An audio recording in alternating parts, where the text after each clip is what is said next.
Okie dokie. So today I want to talk about the money supply, etc.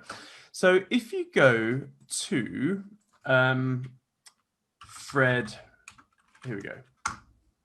So if you Google Fred M1, you will see something rather interesting. So the top of the list, it says M1 money stock discontinued. If you then go Fred M2, it will be M2 is also discontinued, and M3, which we all know, or some of you may already know, M3 has been discontinued for a long time now. So just so you know, what M1, M2, M3 is how are different ways to measure the currency supply. Okay, so basically M0, in fact, if you, in fact, M1, so let's just do M1 definition. So the way I always, oh my God, I can't talk today. Right, calm down. So M1, the easiest way I remember it is all cash in circulation. So money, coins, paper notes, and stuff in your bank account. And M2 is M1 plus a little bit extra credit, okay? And then M3 is like the overall biggest definition of the currency supply. Now, what happened is that a long time ago, the US stopped showing the M3 currency supply. So hopefully you can see this here. So as you can see right now, in 2006, the Federal Reserve just discontinued the M3 reporting, and it was interesting. And so remember, back in 2006, it was sort of clearly obvious to anyone in the know that there was a subprime mortgage collapse happening or going to happen. I mean, Michael Burry, the Big Short guy, the drummer guy, he was shouting from the rooftops that back in 2004, 2005 that there was going to be a big calamity. And it's interesting because they just like M3 is the biggest number that what is the currency supply. And the M3 is the biggest thing because that includes all derivatives, all funny money, paper, digital, cash, etc. And they stopped it in 2006. And it's like, why? Well, the official reasoning was that, it's just a silly number that no one really needs to care about. So we're just going to not bother and save, some admin. And so they just stopped it. And then guess what? We had the subprime mortgage collapse, 2008 crash, etc. And what happened to the currency supply during all that time? It went sky high. It went to the moon. But we couldn't see the full, broad picture of M3 because they stopped doing it. Well, what's happened right now is they've just stopped. They've just discontinued M1 and M2. As you can see, when we Google them, M1, M2, etc., they've just stopped it. So as of February, I think it was 1st of February, they stopped it. Which means they're obfuscating. Hello, darling. Sorry, my kids it's half term and it's impossible to keep the kids from running into every room. Anyway, so now they've discontinued showing what M1, M2, and M3 is. It's really hard for the average Joe like you and I to actually see what's going on with the currency supply. Now, you don't need to be like a tinfoil hat person, but it's pretty freaking obvious that they're going to massively up the currency supply. So there's, we're on this train and it's, the tracks are running out and it's going to crash. It has to crash. Mathematically, it has to crash. And I think you remember, well, you probably won't remember. I don't know who's listening to this, but the central bank has two levers. They can either drop or raise interest rates, or they can print more currency or not print any currency. Obviously, they've put their foot to the floor with the currency supply. So they're just printing willy-nilly, which is why M1, M2, M3 is all going sky high. And they're pretty much firewalled the interest rate pedal because it's pretty much zero. And so the only thing that can happen during the next downturn is negative rates. It could be egregious negative rates. It could go to like -3, 5%. Nothing saying it can't happen. Hell, it could go to -10% if it gets that crazy. and they're just going to carry on, as in printing currency, get that printing press going. Obviously, they don't print stuff these days. So I've got some bits and bobs I want to share with you. Can you see my doodle chart? For those 35%. Nothing saying it can't happen. Hell, if you go to -10%, if you go. I'm going to mute everyone because 1 second, mute all. If you have a question, feel free to unmute yourself and then say something. But can you see my doodle screen with a little graph, folks? Yes. Yep. Awesome. Thank you very much. I'll get the chat box, the Zoom chat box open up as well, so I can make sure. Thank you. Cheers. Right. So here is M1. Okay, so M1 is just the basically hard cash. So money in coins, notes, and stuff in your bank account. In fact, I just want to double check this. If we just do M1 definition, I want to be precise here because it's been like 10 years since I last learned about M1, or not learned about it, but yeah. So it's the narrow measure of money supply that includes physical currency, demand deposits, travelers' checks, and other checkable deposits. So basically stuff in your bank accounts. M1 does not include financial assets such as savings accounts and bonds. M1 is no longer used as a guide for monetary policy in the United States due to the lack of correlation between it and other economic variables. Yeah, well, that's why a lot of people use M2. And so when you look at M2, if we then type in M2 definition,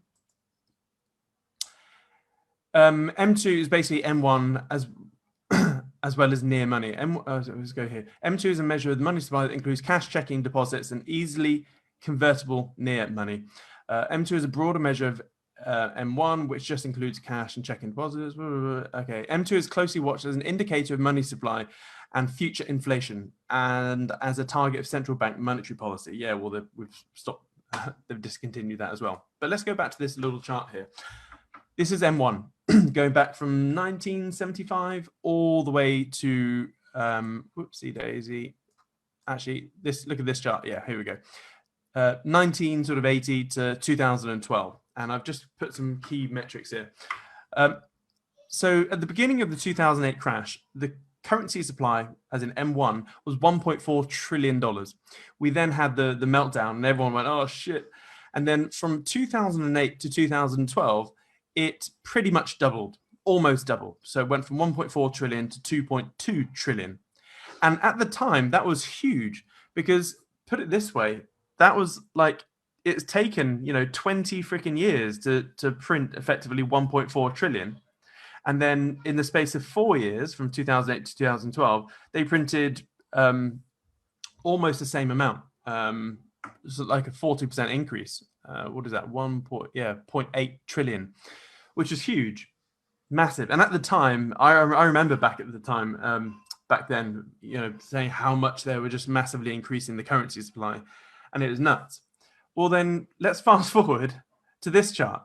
It's still M1, and by the way, this little blip up here to the beginning of 2012 is this little like blip down here. It's ridiculous. It's just that little, it's that bit there. And so this is what's happened. And and the average Joe on the street has no idea what's going on right now. So it goes from 2.2 trillion from the beginning of 2012.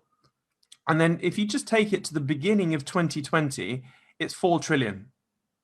So we then had just general, just normal growth. It's not normal, but they've just been printing away for a long, long, long time. And then during the March crash, this is what happened. It went from $4 trillion to $18.2 trillion. Who here can honestly say that this is normal? This is not normal. And for those that, when you really start getting into macrometrics, you'll realize how freaking screwed the world is. People think that I'm like a perma bear, as in I'm always bearish. I'm not a perma bear. I'm just someone that looks at freaking charts, real charts. This is the charts produced by the Federal Reserve. And then when you, in fact, if you this is my biggest recommendation I can make right now is if you go to if you just type in Siam kid on YouTube, find my thingy, go to playlists, and then go to Macrometrics. Okay, so probably the most important video I've ever made in my life, and annoyingly, it's only got 2,000 odd views. This video, I know it sounds big-headed, but this video deserves thousands of views because this covers all the main macrometrics, as in the actual things that move the world, the actual health indicators. Whereas people think the stock market and property prices is, you know, the real measure of wealth, but it isn't. It's all of these health indicators that you can see here, and it's just video one of Macrometrics. It's like an hour long. Honestly, you need to watch this, and when you watch this, you'll fully understand how the world, I guess, works from a macro point of view. And so, yeah, and then there's a whole bunch of Macrometrics videos, which is definitely worth watching. So let's get back to this chart. So obviously, March crash, everything ground to a halt, and they started printing their way into oblivion, to the point where right now it's, well, as of February the 1st, it was 18.2 trillion. I'm pretty sure it's probably 18.5 trillion right now at the rate that they're printing. And it's not going to slow down. This isn't like a chart, you know, like a currency, as in, a trading chart where when you see a massive overextended candle or a move like this, you expect a pullback. This is not the same. And so let's just chisel that into the back of your skull for the moment. What's happening with the M1? It's the same picture for M2, M3, etc. Now, this is a chart of the velocity of currency. Okay, so this is basically if you put a dollar in the economy over the period of a quarter, so 3 months, how many times does that get moved from hand to hand? And so obviously this goes from 1960, and if you go all the way up, you can see that the US was booming from sort of the 1960s up until 2008, because the US was the economic powerhouse of the globe. And people still think it is, but it really isn't anymore. And what this means is that, you know, look at this, up until 2008, look at the ratio. So basically, for every dollar that entered the economy, it got transacted and moved roughly 10 times within a quarter. So this is also a way to gauge economic output. So you know, for every pound you invest in the US economy, it will grow to 10 pounds of, you know, growth, so to speak. That's just a very rough way to look at the velocity of money. And then we had the subprime mortgage collapse, and then it was like, oh shit, everything. We had the credit crunch, as people used to call it, and it's called a credit crunch or credit freeze because all the banks just stopped working. They're like, oh okay, we're not going to work with anyone. We're not going to lend money to other banks. We're not going to do anything. And so what happened is that they then started printing like nuts. So remember, go back to the first chart of the printing from 2008 onwards. They're like, oh, let's pump money to try and get things moving again. But it didn't. So they had to keep on printing. But while this is happening, I mean, if you go back to 2008, here we go. So this is now, you can see from the money, the velocity of money, so MV, or currency velocity, it starts dropping, and then we had massive printing, and then up until 2010, it sort of petered out. And people thought, oh, okay, we're out of the woods. So remember, the stock market made an all-time low, or it made the low. Sorry, let's get actual charts open. If we then look at, if we take the S&P 500 and then open up the weekly chart and just scroll back to 2008 and 9.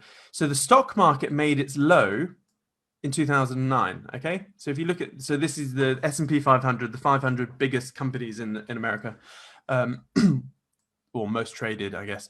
So it made the low in 2009, and then it had a massive V reversal, and then the stock market just started pumping. And so by 2010, everyone was like, oh, okay, the crash is over. Look at this. The stock market is now rallying like hard. Everything is fine and hunky-dory. But is it? Well, no. When you look at proper charts, not like the freaking S&P, that's not an economic health indicator. What happened to MV? MV carried on plummeting. Look at it. Look at this. MV just carried on plummeting. So let's go all the way to sort of 2017, MV is still dropping. So this is basically the US economy having an internal gunshot wound, and it's internal bleeding, sorry.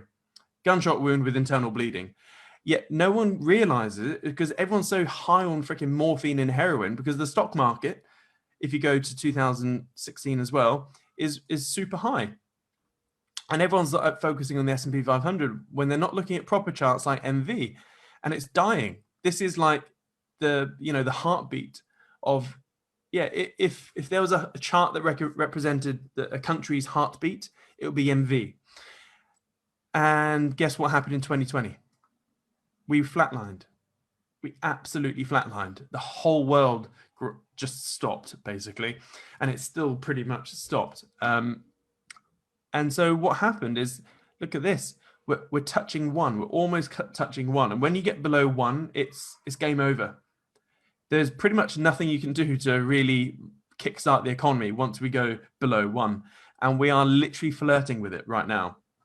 And so this is why I get really frustrated when people, hey, but Siam, look at the stock market. Look at this. Look at all-time highs. Yeah, well, the thing, and I say this a lot, and I feel like I'm on constant rewind and repeat at the moment, but the only reason the stock market is rallied this hard is because of corporate buybacks and cheap money. So what happens is, because they're printing so much currency, if we go back to this chart over here, look at this, because they're printing so much currency and they're making liquidity like so easy and cheap for big corporates. I mean, for you and I, average Joe, it's really freaking hard to get our hands on money. Yes, there's been bounce back loans, but for the average Joe, if you go and get a loan from a bank, you're still going to be paying like 10%, 8%. Whereas the bank is basically getting that money for 0%. Big corporates can borrow money at 1% or less. When you look at big banks, they're getting it at 0.25%. So they're getting free money. And so I completely forgot the point I was trying to make. Yeah, so they're pumping. Oh yeah, here we go. The big corporates. So they're borrowing money. They're doing massive debt raises. So whenever you hear of a corporate debt raise or a corporate bonds, that's big companies borrowing money. So money is cheap and easy. And what they're doing, they're simply buying back their own stock. So all of these massive S&P 500, the US 30, the NASDAQ, the Russell 2000, like they're all just borrowing money cheap and buying back their own stock, which makes their EPS, earnings per share, a lot better. They get their big bonuses at the year end, as in the execs, C-suites. And then, yeah, that is the only reason the stock market's rallying. And it just attracts the Muppets, us lot, the retail market, which is, we are the Muppets, going, oh, look, stock market's rallying, let's go long. And guess what? Everyone may have, over the last year, made a tidy fortune or a tidy profit by just going long in the stock market. But like a lot of people are going to get hurt. This cannot go up forever. It literally cannot. Mathematically, this will come back down. The thing where I've personally lost money is trying to top pick it. So I'm not shorting this. I'm just waiting till we get the confirmed crash. But it will happen, and I know some trolls out there think that I'm like Siam's like a broken clock. He's going to be correct twice a day, but I'm just looking at the charts. Charts don't lie, and so when you then look at the interest rates, look at this. So interest rates were peaking in 1980, and it's been dropping ever since, and so we're at 0.25% right now. So I'm focusing on the US because when the US sneezes, the world catches Ebola or COVID. And so, yeah, and this will go down. We will see negative rates. We've seen it in most of Europe, Japan, most of the world are in negative rates right now, or large chunks of the world. And it's just a matter of time before the US and the UK hits negative rates, which is not good for savers. And so let's try and put this all together. I'm just going to draw this because it's just to make a point here. So let's put the scale. So the scale down here will be, I don't know, let's call it from year 2000 to 2021. And let's go to 2030, okay? So what has the currency supply been doing since the year 2000? it's been doing like this, goes up and then goes wee like this. What's it likely to do? In fact, let's just do it to 2021 at the moment. Okay. What have rates been doing since the year 2000? They've been dropping. Okay, so they've been dropping. They're pretty much zero right now. What's the currency? What's MV, money velocity, been doing since 2000? It's been, again, pretty much following the same thing. And then it basically just flatlines 2021. What's growth been doing? Well, when growth is weird, you could either look at that GDP, which isn't real growth. I'm looking at SMEs. So basically it's tiny or micro businesses.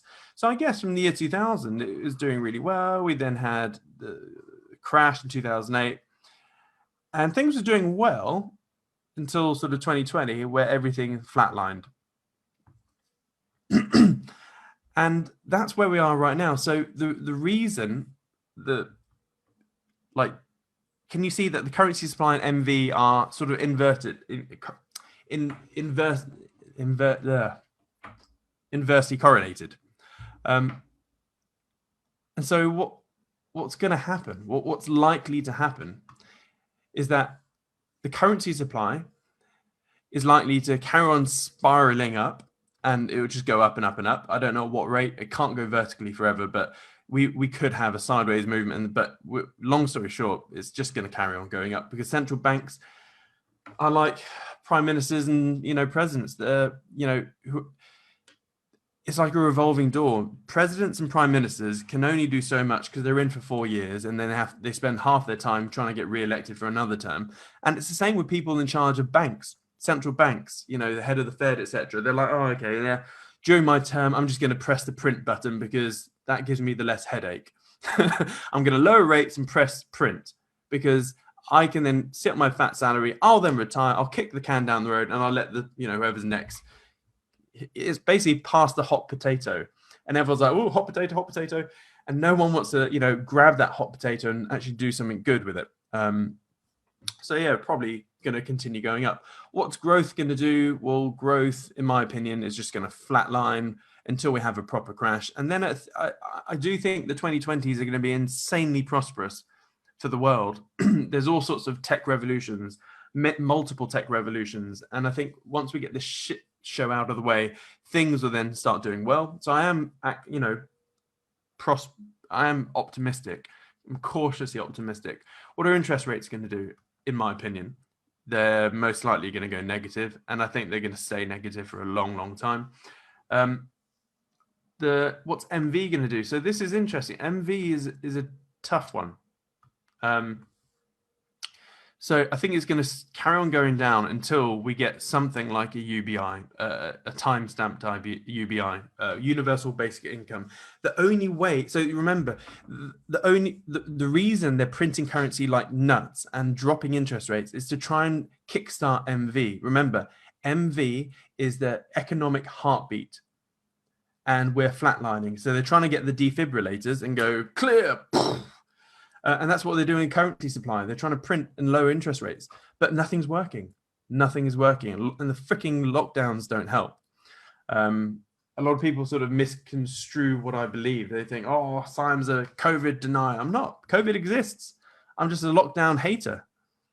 So COVID exists, but I'm not a fan of lockdowns.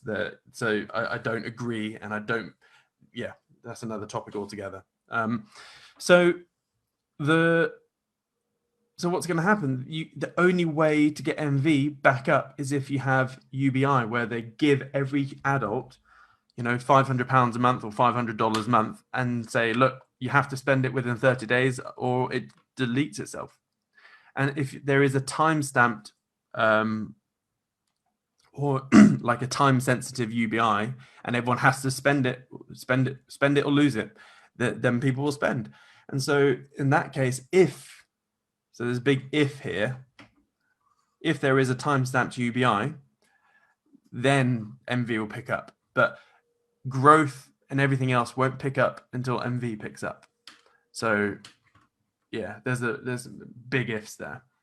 So this is basically what I wanted to go through today. So I've really rattled through that. We're 26 minutes in so far. Annoyingly, I haven't recorded this. Hopefully, oh, thank God I did the Facebook Live. Whew.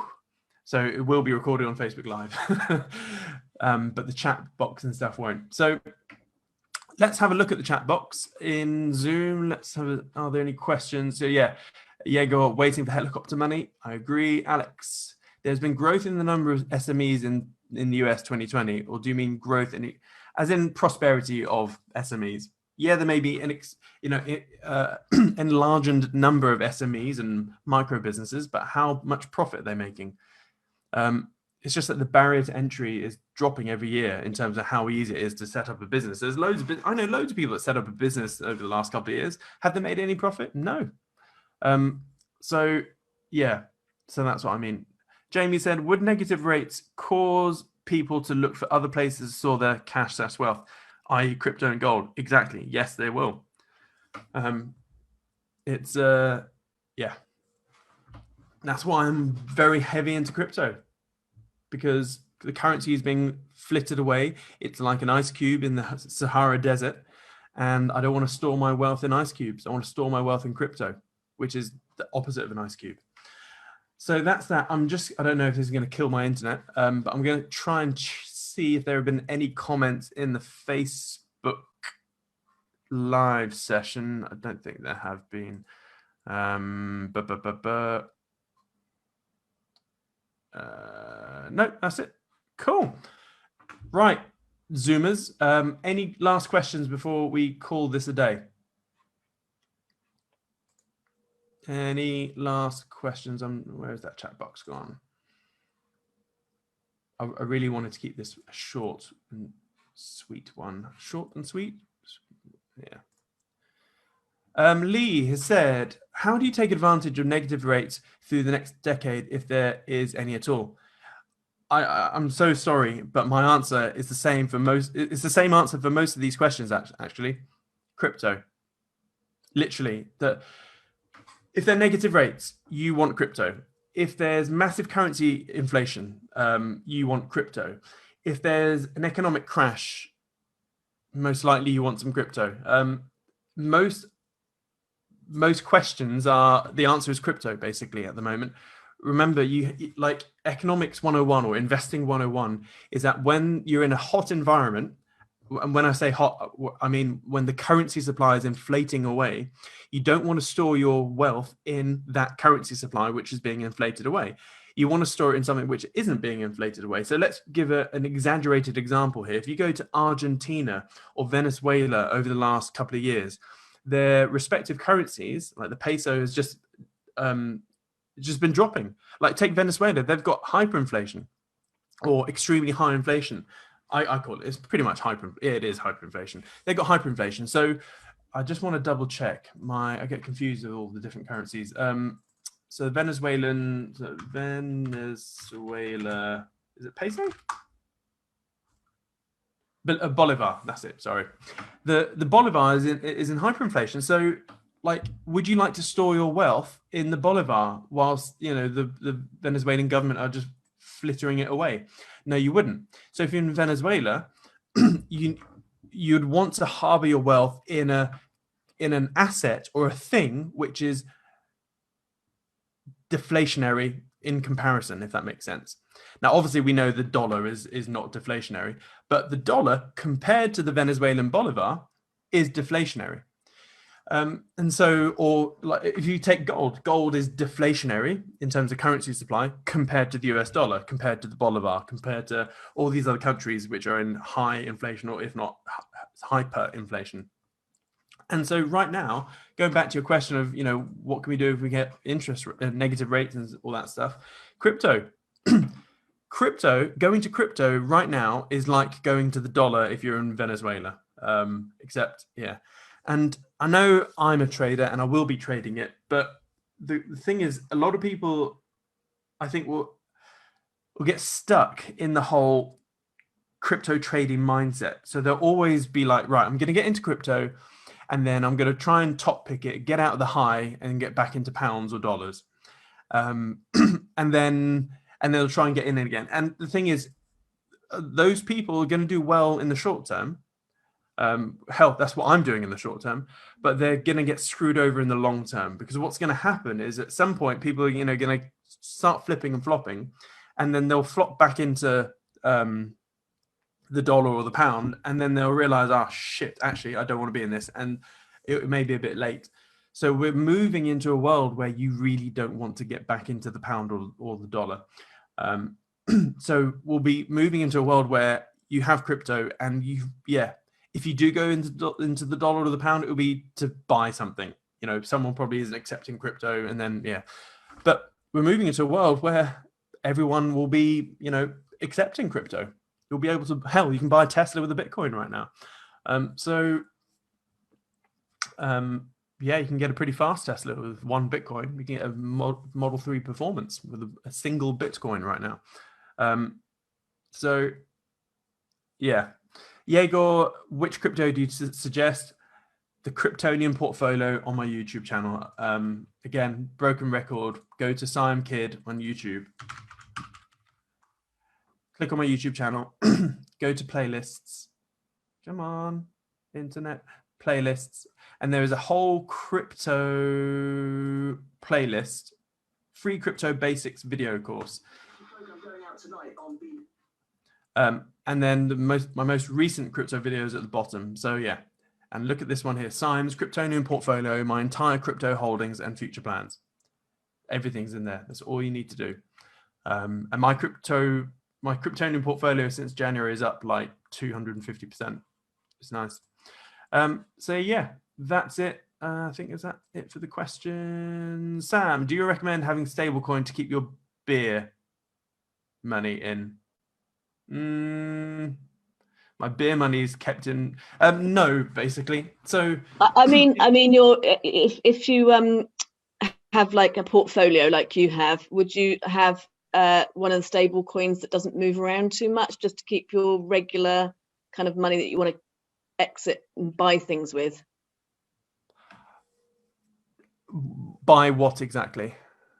Just living expenses and stuff like that, if you don't want to keep money in the bank. You can. It's a bit of a chore though, because if you have stuff in stablecoin and then you want to go and buy, the groceries down at Tesco, then it's a bit of a chore. So for me, I have a Revolut account, which is, just like most of my wealth actually these days, and I'm trying to put more of my wealth into crypto. I know it sounds ridiculous, but yeah, a big chunk of my wealth is in crypto right now.